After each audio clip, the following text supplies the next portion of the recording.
Boa noite a todas e todos, sejam muito bem-vindos. É com muito orgulho que a gente começa agora a nossa última mesa, né, sexta mesa, deixando aí um gostinho, né, de já necessidade de um segundo colóquio, de um segundo encontro, e que esse encontro traga novos temas, que esse encontro possa trazer novas reflexões também. Da parte do projeto Origens e Horizontes, a gente sai muito satisfeito. Foi a primeira iniciativa de publicizar o trabalho que a gente está realizando e convocar toda essa comunidade de genealogistas que existe Brasil afora, outros estudiosos que também trabalham temas ligados à genealogia. Também uma forma de fazer um elogio aos genealogistas e ao trabalho que eles executam, trazendo reconhecimento universitário para esse trabalho, né?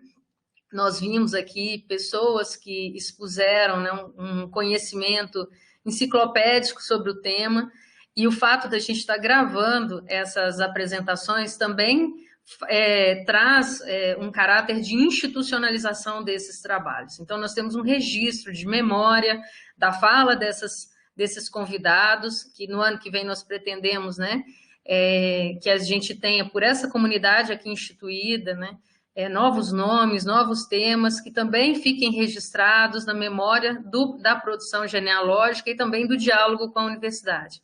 Eu queria ressaltar que vocês me ouvem bem? Parece que o Edilson está dizendo que não está ouvindo. Vocês me ouvem bem? Sim. Eu queria ressaltar que a UFJF, Campus de Governador Valadares, vai estar sempre aberta a esse diálogo. Nós queremos que ele se mantenha contínuo. Vocês perceberam que em todas as mesas nós trouxemos esse debate entre a comunidade e a academia, temas que são caros à comunidade, temas que são caros à academia, recortes, não temos, recortes de um mesmo tema, e que isso possa trazer para a gente maiores reflexões e iniciativas conjuntas no futuro, né? A extensão é isso, é esse braço da universidade que se estende para a comunidade, que traz o conhecimento da comunidade e que também oferece uma versão, né, sobre a mesma realidade compartilhada.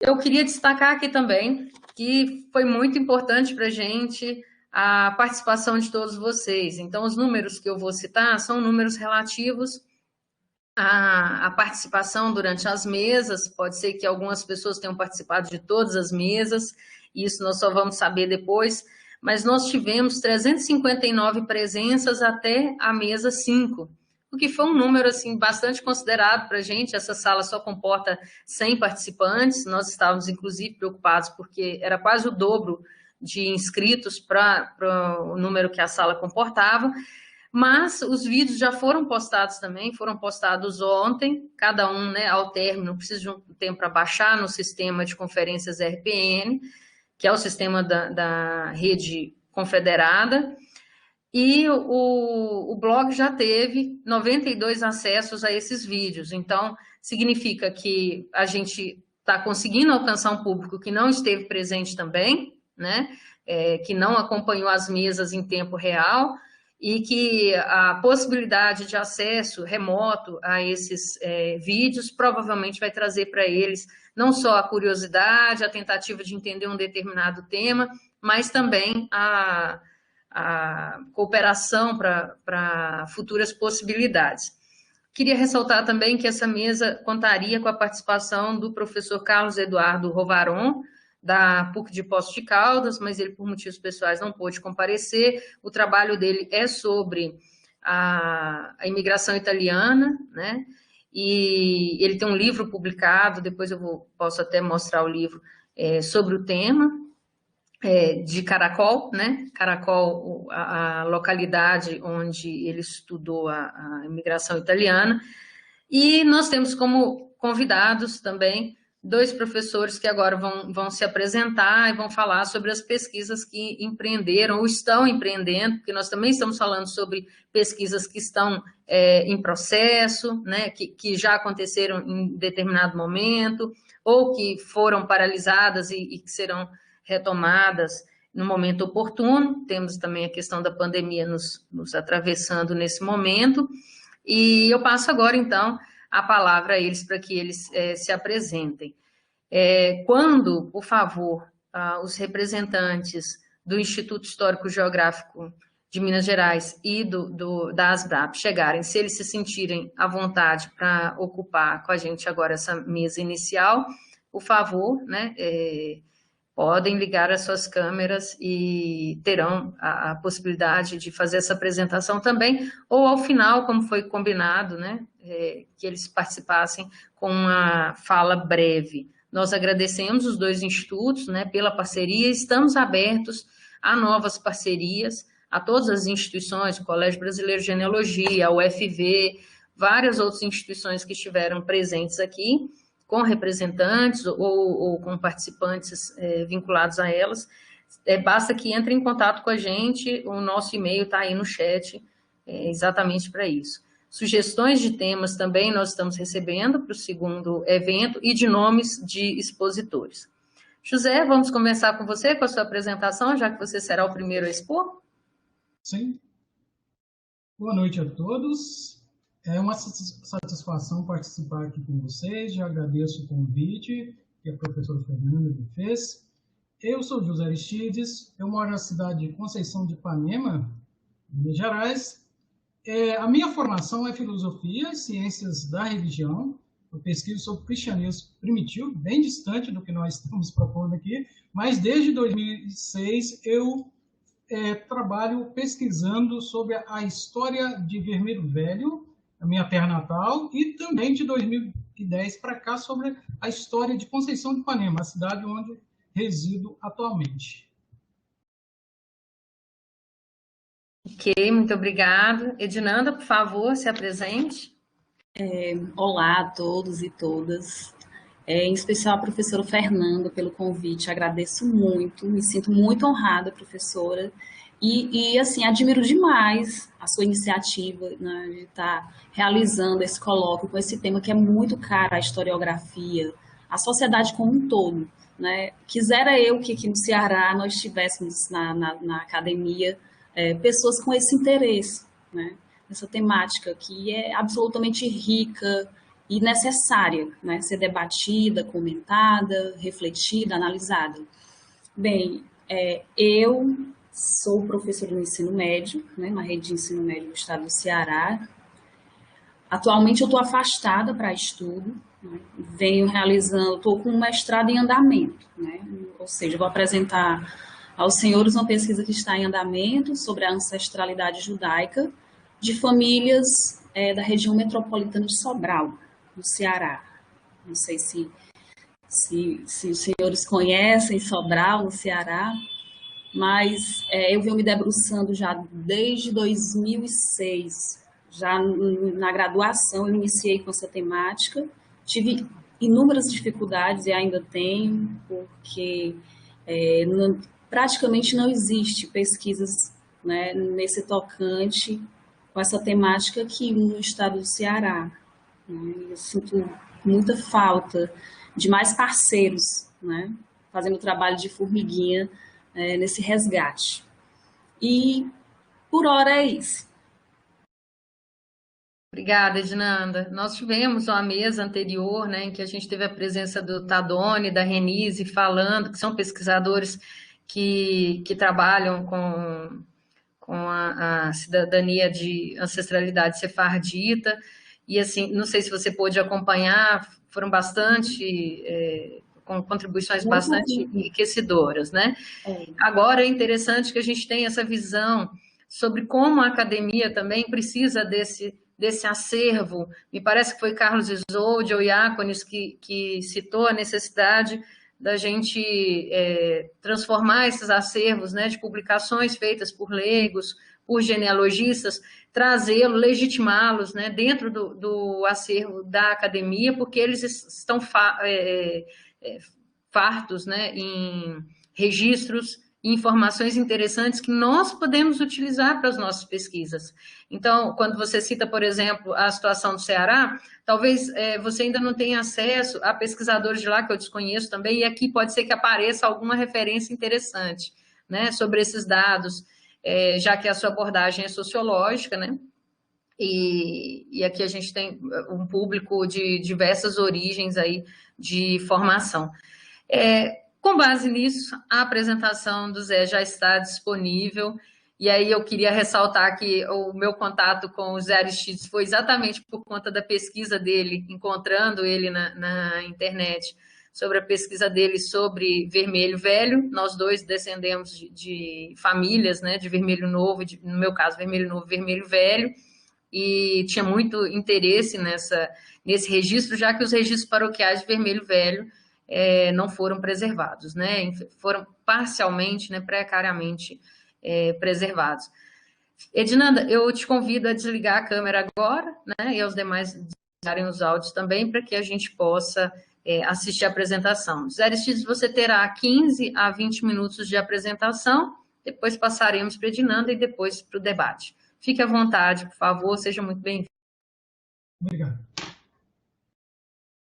Então, a minha proposta aqui é apresentar o relato das experiências de registro das histórias de Vermelho Velho de Conceição do Ipanema, mas o enfoque aqui principal é da história de Vermelho Velho, sobre a qual eu estou mais tempo trabalhando, desde 2006.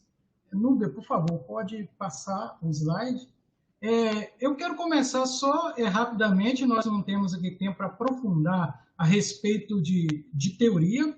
Como não sou historiador por formação, durante esse processo todo de pesquisador amador no campo da história local, eu procurei também buscar algumas referências. Vou passar por alto aqui sobre algumas motivações mais teóricas, porque eu me preocupo e me propus a contar a história da minha terra natal e depois da cidade onde resido atualmente.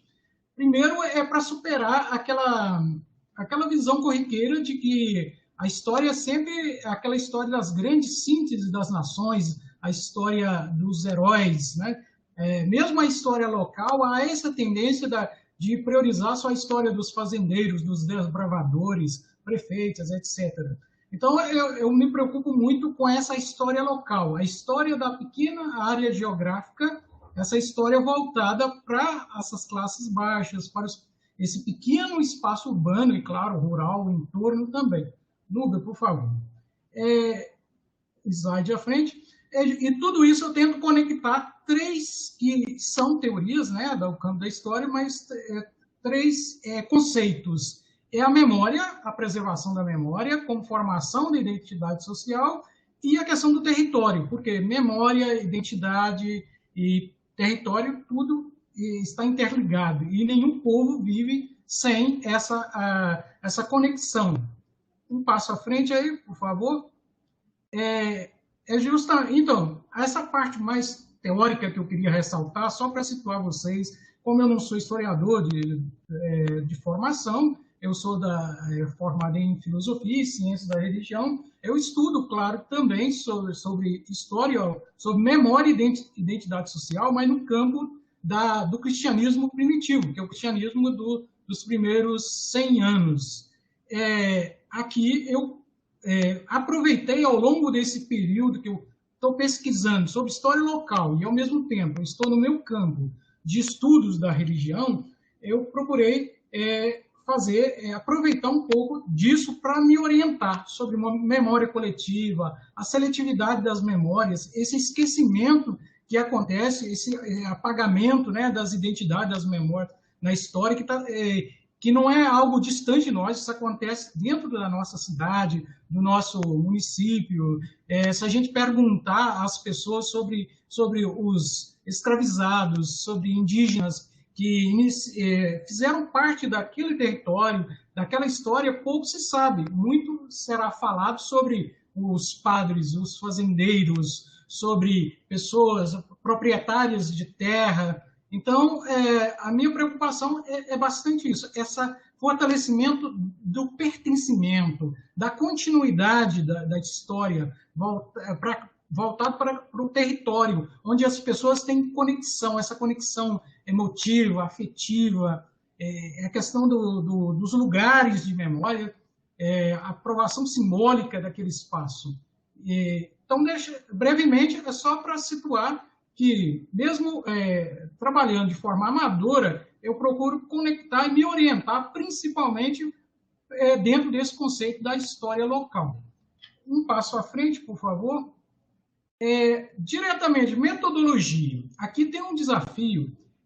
Eu agradeço muito pela oportunidade de participar desse colóquio, porque é uma grande oportunidade, tanto para eu aprender, uma oportunidade para divulgar o que eu estou fazendo e também para pedir ajuda.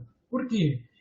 A gente que não tem uma formação específica e nem está conectado com com um espaço, com uma academia, onde as pessoas são treinadas, né, para aquele campo específico da pesquisa, da história, de trabalhar com as fontes, com os documentos. Eu tenho contato com pessoas que têm uma experiência até ampla de coletar informações, documentos, assim como em Vermelho Velho, quero relembrar aqui, que me ajudou muito nesse processo histórico, o professor José Alves Frutuoso, em Conceição do Ipanema, o professor Gilson Soares de Oliveira, são pessoas que trabalham de uma forma amadora, tem um trabalho muito bom, mas de forma amadora. E o que mais comum nessa metodologia, nesse nosso modo de fazer, que a gente tenta enriquecer, mas mesmo assim a gente precisa de melhorar muito. As recordações familiares, análise de pistas, de fatos, documentos de recordação de família, com fotografia, com vídeo, correspondência, os relatos orais, apesar da grande dificuldade que tem com os relatos orais, porque a oralidade ela passa por esse processo de transformação da memória, a memória coletiva, né, ela vai se transformando com o tempo. Por exemplo, os teóricos Jan e Aleida Yasman, eles dizem que a partir de 80 anos a memória coletiva ela vai se transformar, ela vai mitificar. Então, a partir dali, já não é mais a memória do fato ali, daquela vivência, mas é uma memória transformada, adequada, ajustada às necessidades daquele tempo. Então, assim, a gente trabalha com os arquivos oficiais, principalmente registros paroquiais, cartórios, arquivos escolares e arquivos também estão disponíveis na internet, mas ao ponto de partida maior dessa história, bem próxima do município, da cidade, a gente privilegia bastante isso, recordações familiares, os relatos orais. Dentro dos relatos orais, a gente tem esse cuidado de confrontar, né, versões diferentes. Eu me deparei, por exemplo, com um conflito em Vermelho Velho, um conflito religioso, que deu origem a dois cemitérios, a separação entre católicos e evangélicos, que há relatos diferentes sobre o mesmo acontecimento, porque cada um daquelas famílias que estavam envolvidas no conflito, elas têm uma versão e elas querem justificar a posição delas. Então, existe esse desafio e a gente tenta complementar com a parte da documentação, né, de arquivos e documentações mais oficiais. Um passo à frente aí, por favor, Núbia. Utilizamos, por exemplo, matrícula de escravos. Eu tenho trabalhado um pouco a compreensão da formação da população de Vermelho Velho, a freguesia de São Francisco do Vermelho, que é de 1850, começa em 1848, com os primeiros proprietários de terra, mas além de tentar entender a formação, a presença dessas primeiras famílias, essas famílias pioneiras, mas também a presença dos escravos, dos puris. Aqui tem uma matrícula de escravo de 1872, que é do proprietário da primeira fazenda de Vermelho Velho. Então, por aqui, a gente não trabalha diretamente com a genealogia, porque é muito mais exigente, porque a gente não tem um tempo exclusivo para dedicar, mas a gente procura também entender essas relações de parentesco, essa linhagem, não somente desses pioneiros proprietários de terra, mas também dos escravizados, dos puris. Um passo à frente aí, por favor. Nós temos, sobre o que eu disse, o que a gente aproveita muito, foto de evento religioso, foto de família, foto de cortejo fúnebre, que é uma característica que eu não conhecia. Quando comecei a pesquisar sobre a história de Conceição de Ipanema, eu descobri o hábito que as pessoas tinham nas décadas de 20, 30, 40, de fotografar enterros, o cortejo fúnebre. E, a partir dali, a gente acaba tendo um documento que te ajuda, a fotografia ajuda, por exemplo, a ver a paisagem, a transformação da paisagem, do espaço, do território, e identificar pessoas, famílias. Temos aí também o caso de Conceição de Ipanema, a correspondência familiar, aí uma correspondência de famílias alemães que continuaram correspondendo com os seus parentes na Alemanha. São documentos que a gente trabalha junto com essas fontes, esses arquivos oficiais. Agora, especificamente, por favor, Núbia, próximo aí,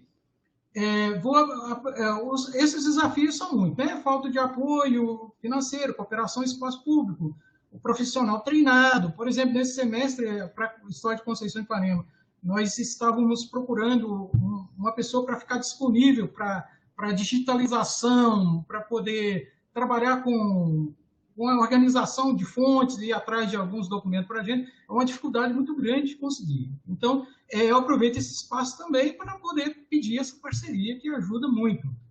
Esses são os desafios que a gente tem como aquele historiador, entre aspas, de fato um historiador, né, amador que somos, mas não estamos conectados diretamente a uma instituição, ou aliás, estamos até isolados em relação a outras pessoas que têm experiência com a história, com a genealogia, mas a gente precisa dessa ajuda e continua trabalhando para aperfeiçoar. Um passo à frente, fazendo favor. Agora eu quero especificamente falar de alguns temas, que é um resumo, uma síntese de alguns temas da história de São Francisco do Vermelho, que a freguesia São Francisco do Vermelho, porque é muito importante estudá-la. Desde a infância eu fui sempre preocupado com as origens da família e depois fui entender a importância de onde eu nasci, que é Vermelho Velho, hoje no município de Carlos Soares.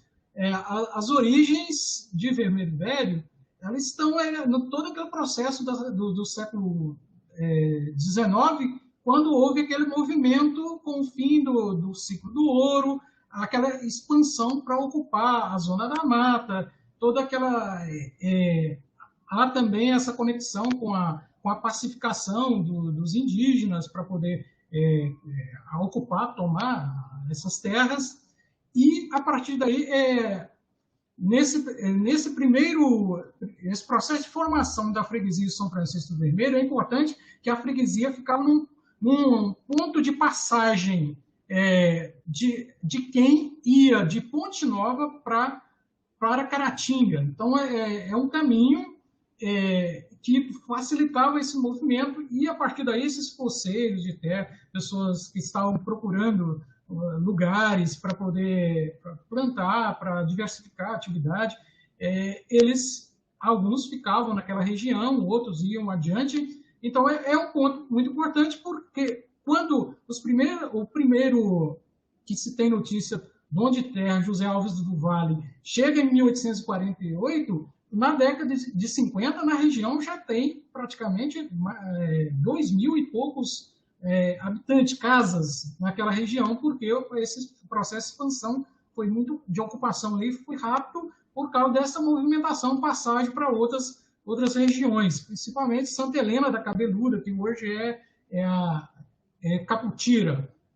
E, junto com essa pesquisa sobre os donos da terra, procurando identificar também os puris, tem até alguns nomes aí, em lista, levantamentos tanto de livro de batismo, mas também levantamento em censo, aquela relação nominal, abaixo-assinado e muitos outros documentos que são da freguesia de São Francisco do Vermelho, e a gente procurou identificar, por exemplo, a presença dos puris, a presença dos escravizados, a preocupação muito grande para dar uma voz fazer transparecer as origens desses escravizados, a busca também de imigrantes, como os alemães, e a região de Vermelho Velho, no primeiro momento, são poucos, e aqui até é difícil de identificar. E a outra preocupação grande também, que nessa construção dessa registro da história de Vermelho, foi a questão da presença dos puris, porque o Vermelho está ali numa região de fronteira que, a partir dali, havia uma presença grande de puris. Só que há um grande desafio, porque em relatos orais e na linguagem cotidiana dos mais velhos, há sempre aquela expressão: minha avó foi pega no laço, fulano era puri. Mas como identificar, como encontrar esses registros foi um grande desafio, porque a gente vai encontrar a identificação étnica, muitas vezes, mas o nome e pouca informação especificamente sobre aquele grupo ali. Os puris, fiz um trabalho mais amplo além disso, porque em parceria, e tive uma ajuda muito grande do professor, pesquisador Marcelo Santana Lemos, que procurou levantar o vocabulário puri para uma proposta de revitalização da língua puri. Com isso, tive a oportunidade de adentrar um pouco nessa história dos puris, entender um pouco da configuração do espaço, do território, antes dessa ocupação desses colonos, esses donos de terra. Um passo à frente, fazendo um favor.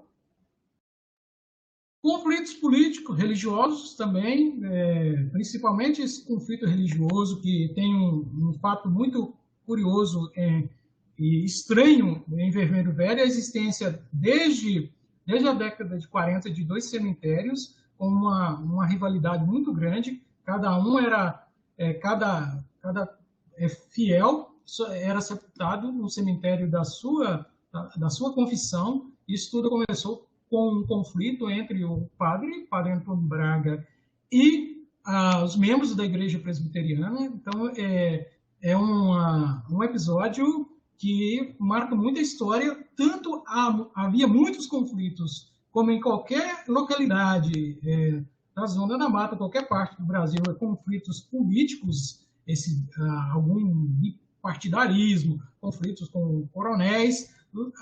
Também houve esse conflito marcante, esse episódio também de um conflito religioso, um conflito que envolveu justiça, envolveu enfrentamento entre a congregação católica e a presbiteriana. Então, isso marca muito. A questão da Estrada de Ferro, de Vermelho Velho, a Estrada de Ferro, Leopoldino, passava por Vermelho Velho, ligando Continuava a Caratinga, tem um período de grande desenvolvimento econômico, a questão da cafeicultura, por causa dessa facilidade de escoamento do produto. Então, quando essa história de Vermelho Velho, tanto eu priorizei a formação da população, da identidade local, mas também um pouco desse processo político, religioso e econômico. Então, é uma história multifacetária. Não tem como ser mais amplo, porque é muito trabalhoso. Isso acaba a gente tendo pouca profundidade e mais extensão. Então, essa é a parte de Vermelho Velho, que é o principal trabalho. Nele estou desde 2006. Agora, rapidamente, para finalizar, Núbia, por favor, Conceição de Ipanema. Conceição de Ipanema, eu, a partir de 2010, residindo aqui, comecei a colaborar com um grupo que já vinha pesquisando, mas não tinha experiência, menos experiência do que eu, porque eu já tinha experiência da pesquisa acadêmica, nas áreas que eu sou formado. E aí, aqui, os dois fatos, assim, dois temas que despertam atenção, que exigem bastante busca, né, de fontes, de aprofundamento mesmo, é a questão da imigração. A imigração alemã, é muito presente em Conceição de Ipanema, por estar próximo da divisa do Espírito Santo. Há muita presença, primeiramente, de alemães, mas também de italianos e espanhóis. Aqui as famílias Sá, Kaiser, Keller e Braun, Hermesdorf. Nessa localidade aqui, chamada Córrego do Funil, é um núcleo que essa cultura alemã ela é preservada até hoje com uma festa tradicional, anual, a Festa da Colheita. Essa festa acontece numa igreja luterana, é a única que tem na região. Até os anos 80, em algumas famílias até hoje, eles preservam o alemão, as comidas típicas. Então, já existe um trabalho amplo de duas acadêmicas de história do Centro Universitário de Caratinga, e trabalharam em cima disso. E, a partir do trabalho delas, eu ajudei até, na época, a fazer uma revisão e tenho procurado ampliar, aprofundar essa pesquisa. E o outro são os conflitos do contestado. Aqui, como Conceição de Ipanema e o município de Mutum estão próximos à divisa do Espírito Santo, eles estiveram também dentro de um espaço de disputa de divisa entre Minas e Espírito Santo, um pequeno contestado. E o povoado de São Barnabé, que está dentro desse município, foi palco lá nos anos 30 de um motim por causa da disputa de divisa, com enfrentamento entre policiais de Minas e do Espírito Santo. Então, são dois temas aqui, como ainda o meu contato é menor com a história da Vila de Conceição do José Pedro, que ela também é lá de 1850, são esses dois temas que eu tenho feito. Finalizando, de modo geral, o que a gente... O último slide, fazendo favor. Todos esses textos que já estão prontos, nem todos são de minha autoria, são pessoas que eu trabalho com eles. Esses textos, alguns que já estão prontos, eles estão lá na academia.edu, biblioteca.academia.edu, está aí o primeiro link. O segundo link aí é o trabalho de revitalização da língua curi, pesquisando a história da minha região, do São Francisco do Ribeirão Vermelho. Também despertei e colaborei com algumas pessoas da etnia curi, de Minas Gerais e do Rio de Janeiro, que estavam procurando desenvolver uma proposta de revitalização do curi. Chegamos, então, a uma gramática da língua curi, e tem uma publicação de 2021, você vai encontrar lá nesse blog uma publicação numa revista de línguas indígenas brasileiras sobre esse trabalho. Então, finalizo por aqui, agradeço pelo convite, esse momento, e esse breve relato é isso, e quem se interessar, a gente pede ajuda, colaboração para aperfeiçoar isso que a gente já fez até agora. Muito obrigado. Obrigada, José. É muito importante essa discussão sobre a colaboração possível, né? Sobre o que já se tem, como é que se resgata esses registros. Tem aqui também o José Araújo, que também descende lá de Vermelho, São Francisco do Vermelho, né? Eu acho que deve ter mais gente por aí, o Gilberto, se não me engano, o Marcos Coelho, né? Que são genealogistas experientes, também têm descendência em São Francisco do Vermelho. Bom, agora a gente vai ouvir a professora Edinanda falando sobre a pesquisa dela no mestrado, lá na Federal do Ceará, e depois a gente vai passar para as perguntas. Vocês perceberam que, com a ausência de um dos membros da mesa, eu estendi até 30 minutos a fala do José Aristides, né? Mas a gente vai ter ainda uma boa discussão pela frente. Eu queria que vocês se manifestassem no chat, já que é a nossa última oportunidade agora pública, né, de trocar essas informações. Assim que a Edinanda terminar a sua apresentação, antes das perguntas, para que não prejudique a manifestação dos nossos parceiros, eu gostaria que o Iácones abrisse a câmera, o microfone, pudesse apresentar o Instituto, e também Carlos Isolde. E assim, agora começamos, passo a palavra para a Edinanda, por favor, fique à vontade. Olá, boa noite a todos. Como eu havia dito, muito satisfeita por estar participando de um evento de tamanha envergadura E eu gostaria, comentando, do meu interesse pela pesquisa em si, né? Como se deu inicialmente, isso por volta de 2004. Quando eu era bem jovem, bem nova, né? Minha avó contava a história dos ancestrais da nossa família, né? Família Feijão. Eu não sei se alguém conhece alguém com esse sobrenome pelo Brasil afora, mas ele é bem típico aqui do Ceará, um sobrenome bem conhecido. E ela contava que os descendentes da família Feijão tinham vindo de Portugal, né? Isso ainda na época do Brasil colônia, por volta do século XVI, provavelmente, e vinham na condição de foragidos, de fugitivos. Ela dizia, no imaginário dela, né, imaginário já reproduzido de uma fala popular, né, da própria oralidade, né, que ela já ouvia dos antepassados, essa história de que eles vinham na condição de foragidos em navios, vinham inclusive encaixotados.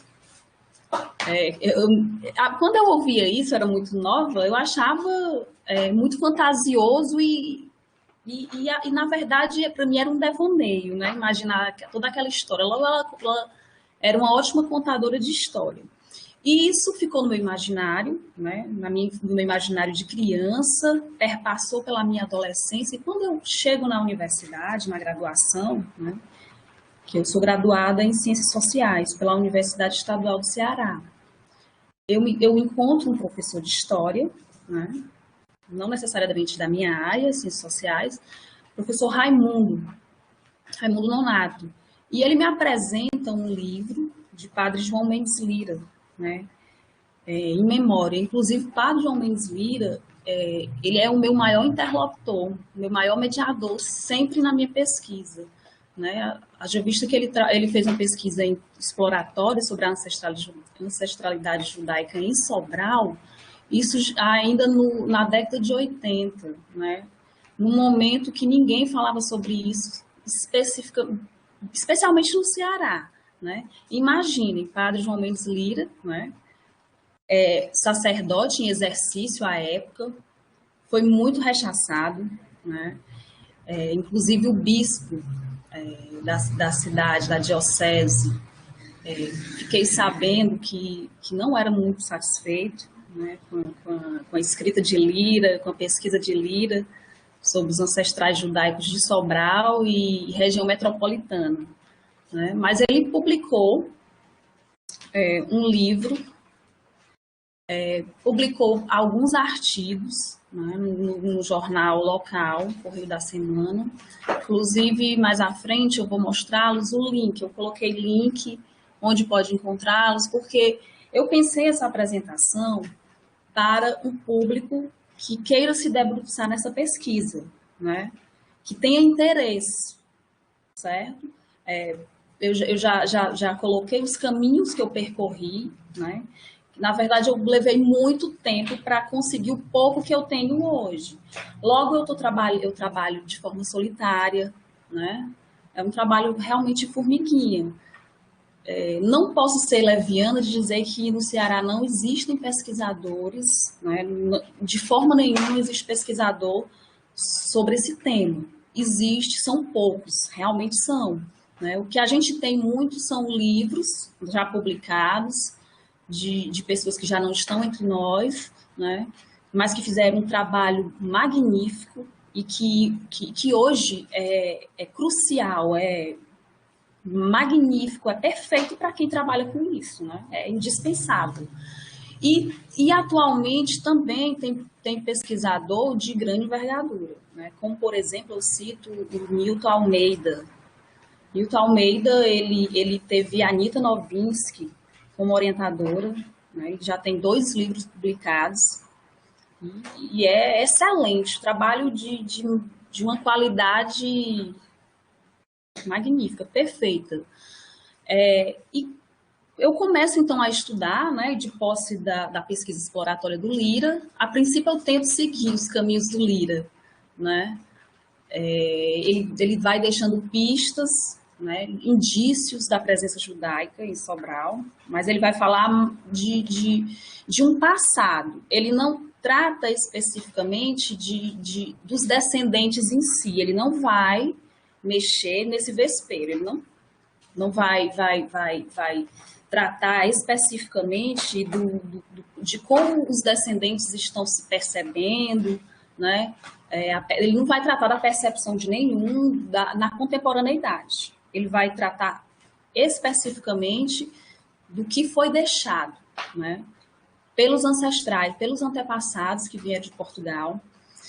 E ele vai citar muitas coisas e eu segui esses passos e acabei, de alguma maneira, me deparando com mais coisas, né, que vieram a enriquecer meu trabalho e tornar a pesquisa do Lira coerente, porque o que eu percebia e ouvia, né, muito é que o Lira ele fez um trabalho ilusório, fantasioso, eu ouvi muito isso. Inclusive, pessoas que eu cheguei a entrevistar, né, pessoas que conviveram com o Lira, inclusive, contemporâneos dele, né, que eu não acho ético falar nomes, mas que descredibilizaram o trabalho dele, né, de uma forma assustadora. Como eram pessoas que, para mim, né, tinham muito respaldo na sociedade, tanto intelectual, né, como pessoal, eu fiquei um pouco preocupada, né, aflita. Até que ponto o Lira era coerente, né, era idôneo? Até que ponto ele estava fazendo uma pesquisa de qualidade, né, sem se deixar levar por paixões? Porque eu vi isso, né? Se deixou levar por paixões. Mas à medida que eu mergulhei nesse mundo, nesses subterrâneos, né, da memória, como dizem alguns pesquisadores, eu percebi que o Lira estava completamente certo, né? Completamente certo. É óbvio que ele agiu de uma forma muito apaixonada, né? Ele inclusive coloca que ele não estava necessariamente, ele colocou isso certa vez, necessariamente fazendo ciência. Eu até me preocupei com isso, mas depois eu entendi, né? O fato dele estar sendo muito cobrado. Ele era muito cobrado. Ele era capelão à época do Colégio Santana, né? Do internato das Freiras de Santana em Sobral, e eu imagino que realmente ele sentiu-se muito cobrado, né? Mas o trabalho dele foi indispensável para a minha pesquisa. Pode seguir, Rúbia. A próxima tela. Bem, você pode voltar na anterior? O título do meu trabalho é Ancestralidade Judaica, né? O passado colonial nas figurações familiares do sertão cearense. Minha orientadora é a doutora Andréa Borges Leão, e a linha de pesquisa é Pensamento Social, Imaginário e Religião. Eu iniciei minha pesquisa em 2019, né? Já era para ter terminado, inclusive, mas com a pandemia isso se tornou impossível, né? A UFC prorrogou o semestre letivo, isso prejudicou muito o meu trabalho em campo, né? Fiquei absolutamente prejudicada e acredito que a maioria dos pesquisadores nesse país, né, principalmente quem trabalha com memória, tendo que visitar instituições, né, acervos familiares, públicos, cartórios. Pode passar, meu bem. É uma frasezinha do Peter Burke, né? A função do historiador é lembrar a sociedade daquilo que ela quer esquecer. Você não sabe mais que seus ancestrais. Pode passar. Aqui é um pequeno resumo, certo? Na verdade, é um recorte, né, do meu trabalho, da minha pesquisa. É o seguinte: a proposta de análise sociológica aqui discutida busca nos subterrâneos do passado histórico rememorar a trajetória de cristãos novos que vieram ao Brasil no início da colonização, em face da institucionalização da máquina da fé, caracterizada pelo estigma e perseguição contra o sangue judeu, especialmente fortalecida a partir de um complexo arranjo posturado entre a monarquia portuguesa e o Tribunal do Santo Ofício Ibérico. Nessa perspectiva, os conceitos de processos sociais e figurações familiares de Norbert Elias, assim como memória coletiva, individual e a categoria de análise e identidade, são vistos como centrais para a compreensão das relações e reações apresentadas na realidade dos descendentes de judeus sefarditas no atual contexto da região metropolitana de Sobral, no Ceará. Analisar-se-á as motivações dos candidatos contemplados no Decreto-Lei número 30A/2015, página 1246, 92 a 1246, 93, aprovado em 27 de fevereiro de 2015 pelo Parlamento de Portugal, que concede o direito à cidadania portuguesa por naturalização a cidadãos estrangeiros que comprovem, mediante documentação exigida, descender de judeus que foram, em meados do século XV e início do século XVI, obrigados a deixar Portugal em virtude da Inquisição. Os assuntos descritos na presente pesquisa foram também confirmados em consultas nas documentações primárias, assentos batismais, de casamentos, obituários, arquivos documentais de cartórios, museu, cúria diocesana, dentre outros. Pode passar.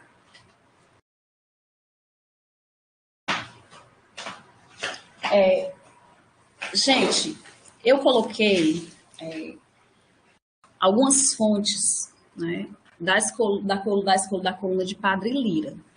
Padre Lira, que eu havia falado anteriormente, né, o padre que ousou num período, né, onde ninguém imaginava nem pensava falar, né, de um tema que foi silenciado, né, propositalmente, e alguém pertencente ao clero, né, e ele escreveu muito, ele fazia parte de um jornal semanal, né, chamado Correio da Semana.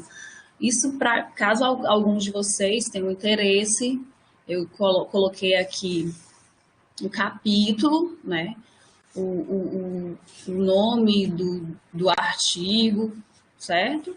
Caso vocês tenham interesse. Por exemplo, esse primeiro, ele fala sobre o discurso de José de Xerez Furna Ochoa, né?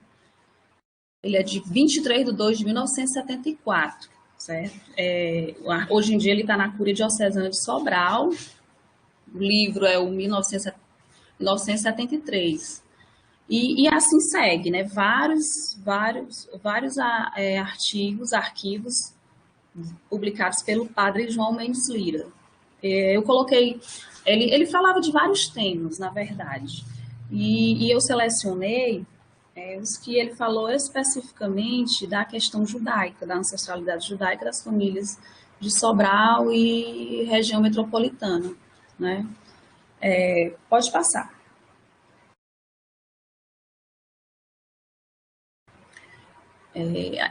A pessoa que vocês veem nessa imagem é Padre João Mendes Lira. Essa foto eu consegui recentemente com a dona Ceci Almeida, a única irmã do Padre Lira ainda viva.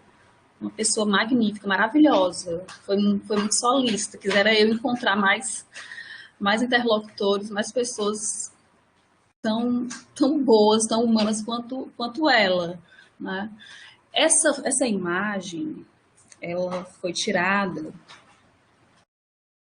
quando o Lira fez uma visita a uma pedra, né, que fica numa localidade chamada Sobradinho. É um distrito de Sobral, certo? E é um local de difícil acesso. Inclusive, ele conta no livro dele que ele andou vários quilômetros a pé, né? Precisou chamar pessoas que conheciam a área, né? Pessoas nativas para levá-lo, e ele registrou o momento, né? Ele registrou o momento. Essa pedra, gente, é o seguinte: o que tem nessa pedra de especial, né? Que o Lira comenta no livro. Eu não sei se vocês percebem, acredito que sim. Tem um símbolo chamado Cinco Salomão, certo? Ah, mas o Cinco Salomão, eu ouvi inclusive de um rabino. Não tem relação, não é um símbolo judaico necessariamente, né? Mas o que ocorre? No Nordeste, no brasileiro, no Ceará, né? Especialmente, a gente vê muito, né? Há anos atrás, bem mais, na época que o Lira fez a pesquisa, bem mais, né? Esse símbolo registrado em portas, em portais, né? Nas lápides mortuárias de algumas pessoas. O que ocorre é que, na verdade, você não vai encontrar, o pesquisador não vai encontrar nada relacionado ao judaísmo, né, explícito. Tudo é muito ressignificado, certo? O Cinco Salomão, ele tem relação, sim, com esse judaísmo, né, que foi ressignificado propositalmente para burlar, né, a Inquisição, né, a perseguição inquisitorial. Então, os costumes, eu já ouvi pessoas dizer, mas esse costume ele não remonta ao judaísmo, né? Mas, como eu já havia dito e vou repetir, tudo é muito ressignificado, né? É um trabalho ainda mais complicado porque nada está explícito, né? Nada, absolutamente nada. Ah, mas isso inviabiliza, invalida, né, a pesquisa em si, porque eu ouvi, eu estou dando ênfase a isso, porque eu ouvi de pessoas que me acompanharam, né, na minha pesquisa, que na verdade participou do meu trabalho, né, na condição de orientador, e que disse que, na verdade, os costumes que eu retratava no meu trabalho eram muito fantasiosos, muito místicos, beiravam ao misticismo, né? E que ele não via e que elas não viam naqueles costumes nada que comprovasse ser um costume proveniente do judaísmo, né? Cito um exemplo específico.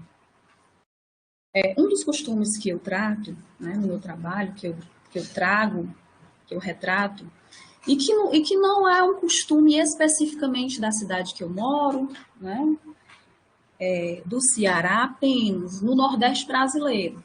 Esse costume ele é muito vivenciado, né, ele é muito reproduzido por algumas famílias, principalmente que têm ancestralidade judaica.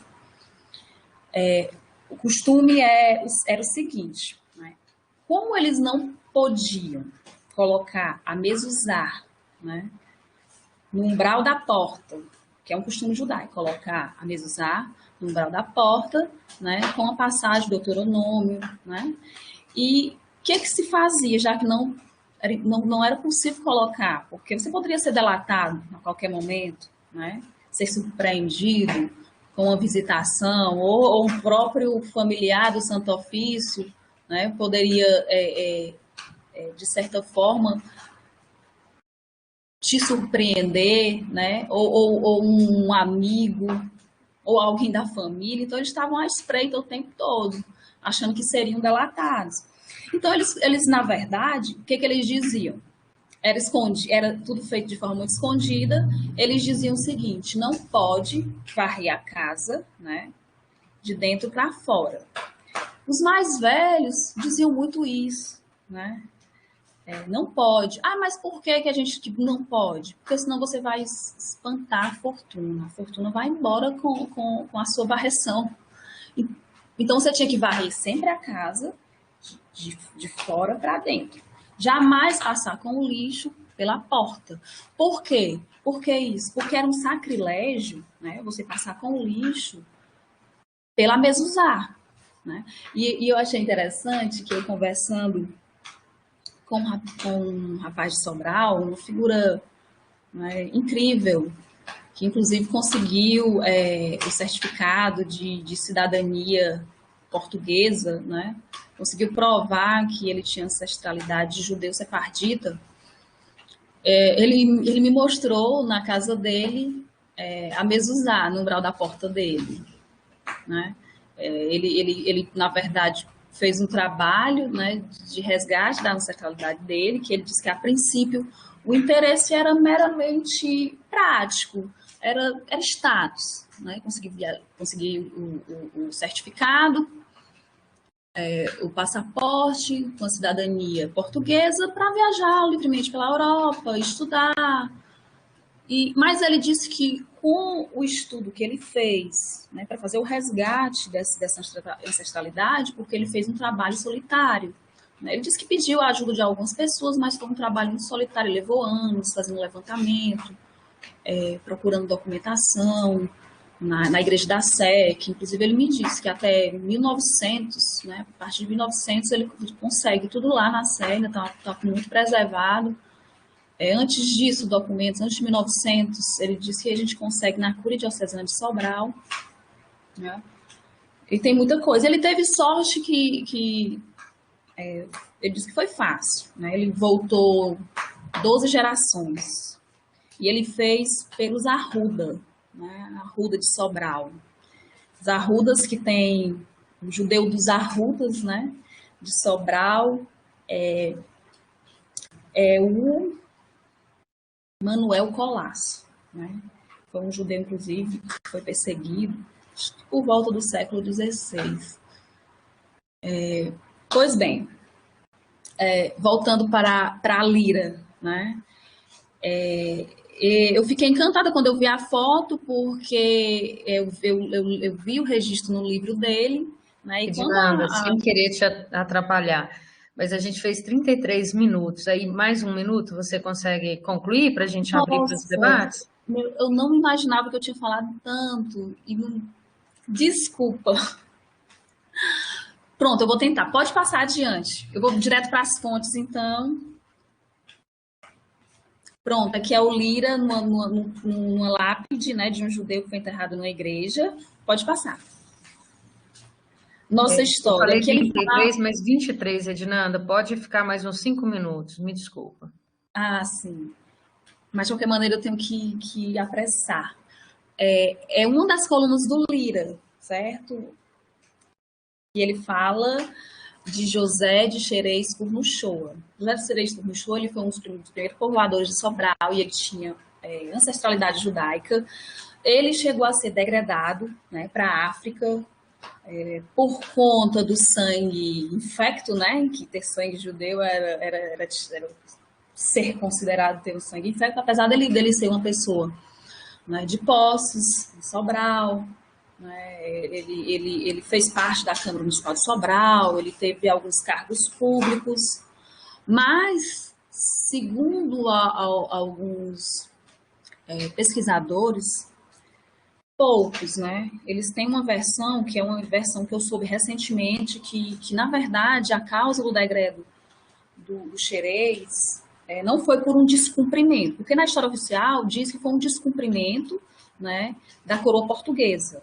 Como ele descumpriu, né, ele não quis entregar um sítio que ele tinha na Serra da Meruoca, sítio Santa Úrsula, à Câmara Municipal, aquela lei de terras devolutas, ele não quis e por conta disso dizem que ele foi degradado. Mas, na verdade, a causa que sugerem alguns pesquisadores é porque ele apoiava, né, cristãos novos que vinham de Portugal para esses rincões, ele apoiava, ele ajudava e, na verdade, forjaram um álibi, né, para prejudicá-lo. E ele definhou, ele passou anos no degredo, na África, ele definhou. Ele voltou vivo, mas morto intelectualmente, né, morto em vida. que é a pior morte. Pode passar. Pode passar? Pronto, aqui é a árvore genealógica do xerez, né, que eu havia falado anteriormente. Essa árvore prova que realmente ele tinha ancestralidade judaica, né? Vocês podem perceber. E o interessante, gente, é que é o seguinte que me chamou mais atenção no xerez. Ele fez um livro, né? Ele fez um livro genealógico que ele passou mais de 12 anos da vida pesquisando sobre a ancestralidade dele em cartórios. Ele viajou para provar para a sociedade sobralense que ele não tinha sangue, né, judeu correndo em suas veias. Ele falou, inclusive, colocou na árvore dele um papa estava na árvore dele, mas ele não colocou a ancestralidade judaica, né? Antes do degredo isso, né? Porque ele já, de certa forma, na sociedade sobralense, já estava sentindo o impacto, né? As sanções, as represálias veladas, né? Porque ocorria, de certa forma, assim. Mas não foi o suficiente, né? Ele acabou sendo degradado. Pode passar.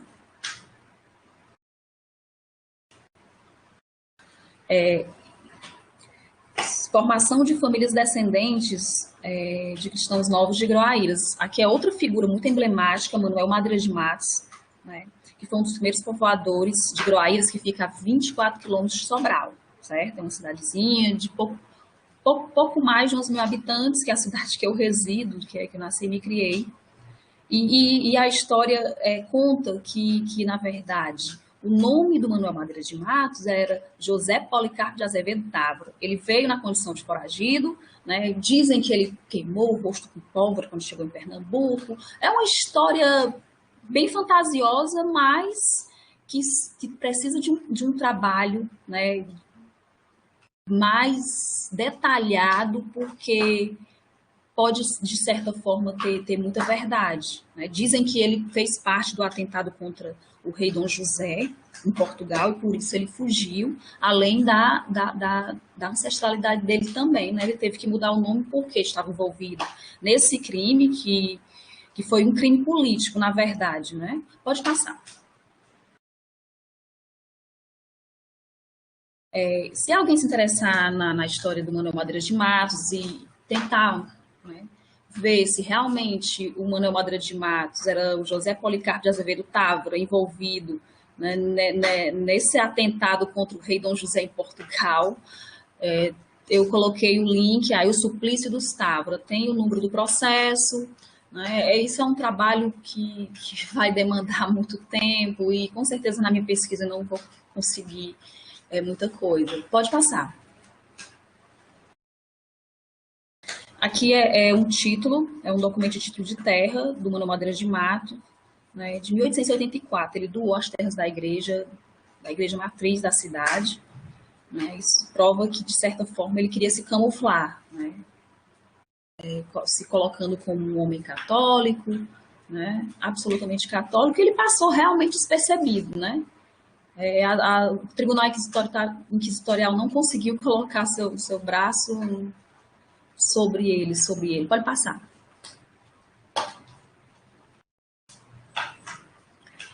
Aqui é uma lápide que se encontra no cemitério de Sobral, de um judeu alsaciano, certo?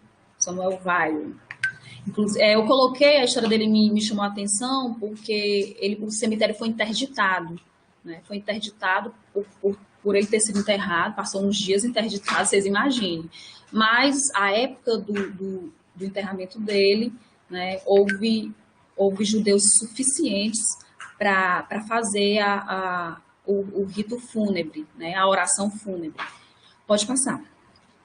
A bibliografia, caso alguém se interesse, a minha bibliografia, né, que está muito voltada para o Nordeste, para o Ceará, certo? Autores voltados para esse tema. Pode passar. E é isso, gente. Aí fica a bibliografia para os senhores, caso queiram, se interessem, né? Mais pessoas, mais mãos trabalhando, né, por essa causa que é extremamente importante para todos nós, sabe, nossas origens, né? Pronto, encerro por aqui. Perdão pela demora, por favor. Então, Edinanda, eu que me equivoquei, peço perdão. Foi concedido, na verdade, 30 minutos para vocês dois, porque o outro expositor não pôde comparecer. Bom, antes de passarmos às palavras, gostaria de convidar o Iacones para poder falar um pouco para a gente sobre esse nosso parceiro, que é o Instituto Histórico Geográfico de Minas Gerais. Creio que o Isolde não se encontra, né? Mas quando ele chegar, que ele possa também falar sobre as Braba. Iacones, prazer te ter aqui com a gente. Por favor, a palavra é sua. Prazer, professora Fernanda e todos os integrantes, idealizadores, promotores desse colóquio e também os promotores do projeto Geologia Horizontes. O Instituto Histórico e Geográfico de Minas Gerais, por sua Comissão Cultural Permanente de Genealogia, que tenho a honra de coordenar neste triênio, ficou muito honrado com o convite para se tornar parceiro desse evento, que vem justamente no momento em que a gente ouve bastante a necessidade de se profissionalizar a genealogia e, mais do que isso, antes até do que profissionalizar a atividade genealógica, dar a ela o caráter científico, de pesquisa científica. Nós temos diversas práticas de genealogia, centenárias, algumas até milenares, mas ainda esquecemos desse rigor do olhar científico sobre a análise crítica das fontes, sobre metodologia de pesquisa e até mesmo formatação de alguns trabalhos. Mas nós experimentamos também nesse momento, nos últimos anos, sobretudo, uma grande efervescência das pesquisas genealógicas, por mais diversas finalidades, sejam para o mero deleite, para matar a curiosidade, para descobrir a sua ancestralidade, ou mesmo em busca de direitos, né? Daí o tema desse colóquio, né? Genealogia e direitos, principalmente ligado à aquisição de nacionalidades estrangeiras, né? Os brasileiros em busca das terras de origem de seus ancestrais. Então, nós nos sentimos muito honrados de participarmos deste evento, aprendemos muito durante esses 3 dias, eu fiquei conectado integralmente, embora não tenha me manifestado tanto, mas fiquei muito satisfeito do que aqui ouvi e vi, dos grandes trabalhos que foram apresentados, que mostram a bravura e a força desses grandes pesquisadores que enfrentam as agruras do dia a dia, na busca das fontes documentais, né? Vimos hoje de manhã aquela discussão sobre o acesso às fontes, né, dos arquivos, sobretudo, então é uma honra muito grande. A professora Fernanda pediu-nos que falássemos um pouco sobre o Instituto Histórico e Geográfico de Minas Gerais. É uma associação de caráter cultural, é uma associação privada, uma associação civil sem fins lucrativos, fundada em 15 de agosto de 1907, por pesquisadores, historiadores, intelectuais, pelo mundo da cultura de Minas Gerais, que existia, sobretudo na capital, Belo Horizonte, no início do século XX. Grandes nomes, até da política, o nosso primeiro presidente do Instituto Histórico e Geográfico de Minas Gerais, e também patrono da casa que leva o seu nome, Casa de João Pinheiro, o presidente João Pinheiro da Silva, então presidente do Estado de Minas Gerais, o cargo que equivale hoje ao de governador, é um desses nomes que nós podemos mencionar como exemplo.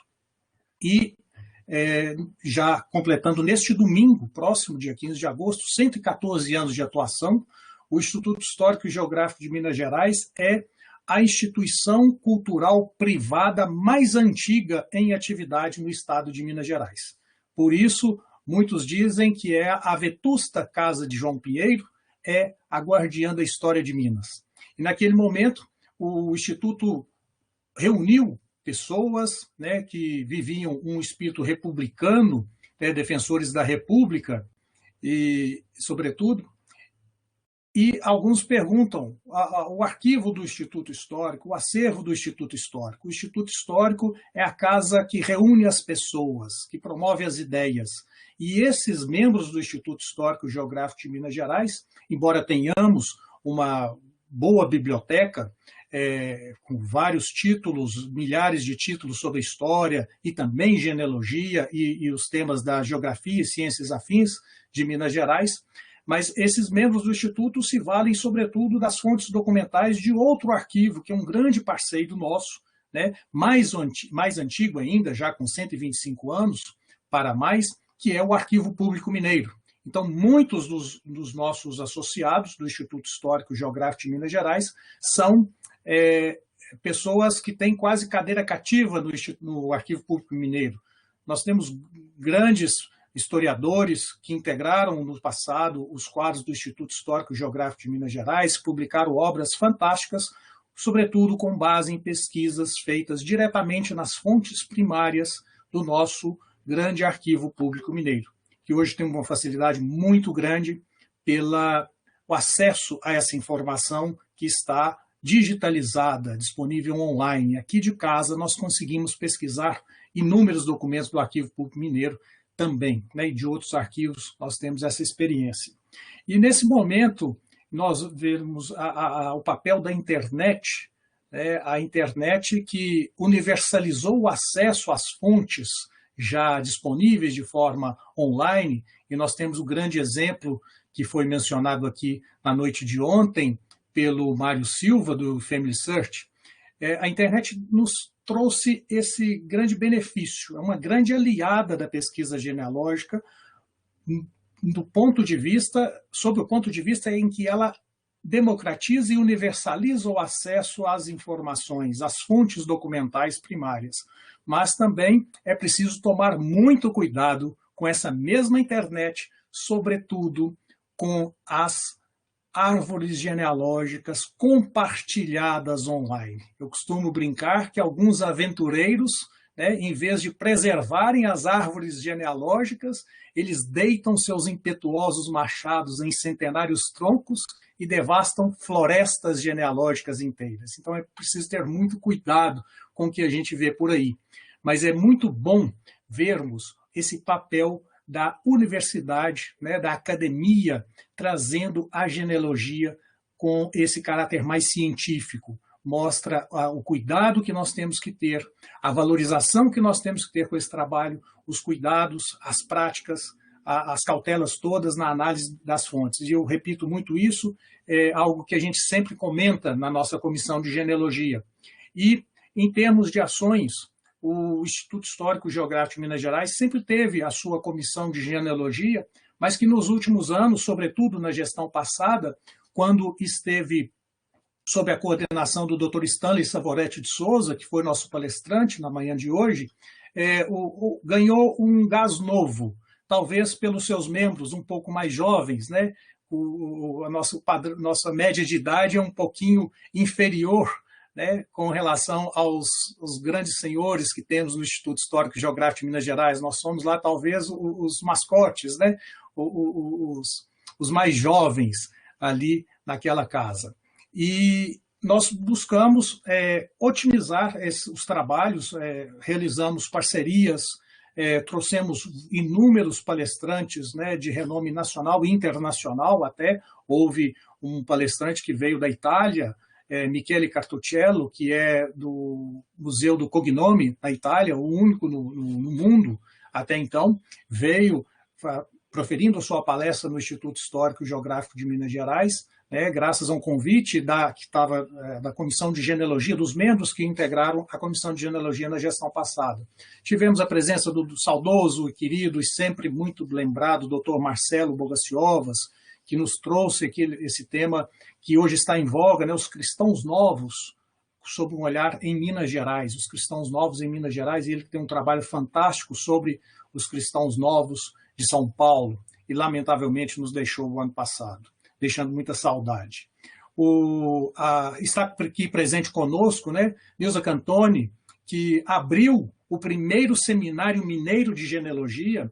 Nós já vamos, em novembro próximo, para o 5º Seminário Mineiro de Genealogia, que tem tido boa aceitação, graças a Deus, né, e graças aos seus ilustres palestrantes, como Nilza Cantoni, né, que proferiu a primeira palestra, Savino, da Itália para o Brasil, a genealogia de Fernando Sabino, né, focando aí as origens dele na Itália, com passagem por Leopoldina, sua querida Leopoldina.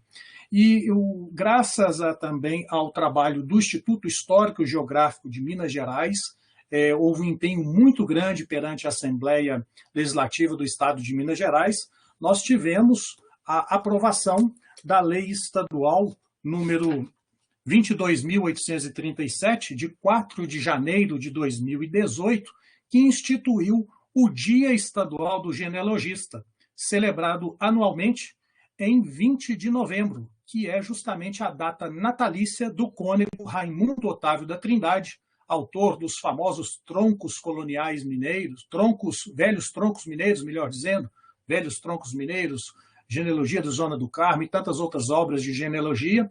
O cônego Raimundo Otávio da Trindade, por ser um dos pioneiros na publicação de trabalhos genealógicos de grande envergadura, é então consagrado o patrono da genealogia mineira.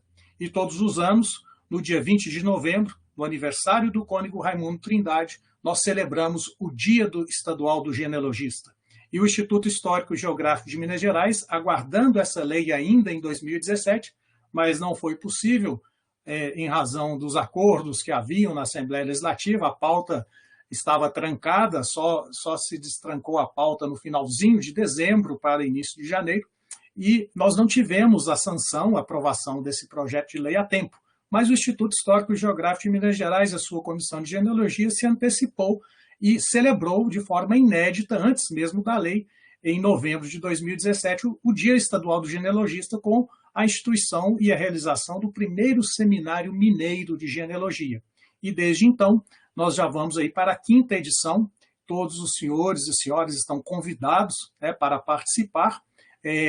O ano passado, em razão das restrições impostas pela pandemia, nós tivemos que nos reinventar e foi muito bom, porque o Instituto Histórico, que tem um auditório que comporta cerca de 100, 110 pessoas, e casa lotada, pôde levar o conteúdo genealógico para o mundo inteiro. Então, o Instituto abriu as suas portas, as suas janelas, e está divulgando o conteúdo genealógico das suas palestras por meio de um canal no YouTube. IHGMG Virtual. Eu vou deixar aqui o link para aqueles que desejarem acompanhar. Nós temos conteúdo genealógico não somente na época do seminário, em novembro, mas ao longo do ano. Nós tivemos o ano passado, por exemplo, 3 grandes palestras, 4, aliás, com o conteúdo de genealogia focando a imigração. Tivemos a imigração dos alemães na região de Teoflotone, Vale do Mucuri, em Minas Gerais. Tivemos a imigração italiana na região central, e também com o livro do Stanley, que foi divulgado hoje de manhã. E também a imigração dos sírio-libaneses, sobretudo os libaneses drusos no centro-oeste mineiro. E esse programa teve uma aceitação tão grande, fez tanto sucesso, esse ciclo de palestras sobre a genealogia e a imigração, que foi necessário o Instituto Histórico e Geográfico de Minas Gerais instituir uma comissão especial para esse tema, que agora tem autonomia e consegue caminhar e produzir muito mais. Recentemente, além desses trabalhos, nós temos parcerias com o Colégio Brasileiro de Genealogia, com a ASBRAP, inclusive o presidente da ASBRAP compõe a Comissão de Genealogia do Instituto Histórico e Geográfico de Minas Gerais, Dr. Carlos Alberto Silveira Isolde Filho, juntamente com o Stanley. Além de mim, o Dr. Marcos Paulo de Souza Miranda, que é brilhante genealogista, o Dr. José Francisco Paula Sobrinho, que tem trabalhos na região de Formiga, no centro-oeste mineiro, que é a minha região natal, e também participou conosco até o ano passado, com os trabalhos sobre imigração, o Dr. Zé Oswaldo Lasmar. Então, é sempre um prazer muito grande trabalhar com esse pessoal, e isso torna a missão mais leve, embora tenhamos muitos desafios pela frente. Recentemente, nós tivemos a oportunidade de participar da inauguração do Instituto Genealógico Sul-Mineiro, Casa Monsenhor Lefort, convidados para sermos os padrinhos, né? A Comissão de Genealogia do Instituto Histórico e Geográfico de Minas Gerais foi convidada para apadrinhar um Instituto Genealógico no sul de Minas. Tivemos recentemente uma palestra sobre Dona Joaquina do Pompéu, proferida no Colégio Brasileiro de Genealogia por nós, essa grande dama do sertão, que deixou um legado imenso na região do Centro-Oeste mineiro, uma mulher à frente de seu tempo, que quebrava todos os paradigmas da época, né? Cercada aí do patriarcado, ela uma mulher forte que administrava fazendas que ia quase da região de Belo Horizonte até perto de Brasília. E uma mulher que tinha porte de arma em pleno século XVIII, professora Fernanda. Então, uma mulher à frente de seu tempo, raríssimo aí, daquela época, né? E é um exemplo para todas as mulheres do Brasil pela sua bravura, pela sua força, pela sua envergadura moral e pelo grande exemplo que ela deixa. E o Instituto Histórico e Geográfico de Minas Gerais, também pela Comissão de Genealogia, tem realizado um trabalho. No triênio passado, nós publicamos uma revista do Instituto Histórico. O Instituto tem sua revista já tem mais de 50 anos, mas dedicou um exemplar, um número especial com conteúdo exclusivamente genealógico. Nós temos ainda alguns exemplares dessa revista que pode ser adquirido no nossa Secretaria do Instituto Histórico. Se me permitir, eu posso deixar também um e-mail para aqueles que interessarem. Nós temos trabalhos sobre a região aí da Zona da Mata e estamos preparando um novo número que deve sair no finalzinho desse ano, talvez no início do ano que vem, também da nossa revista do Instituto Histórico e Geográfico de Minas Gerais, edição especial de genealogia. É um pouco do trabalho que nós fazemos, né?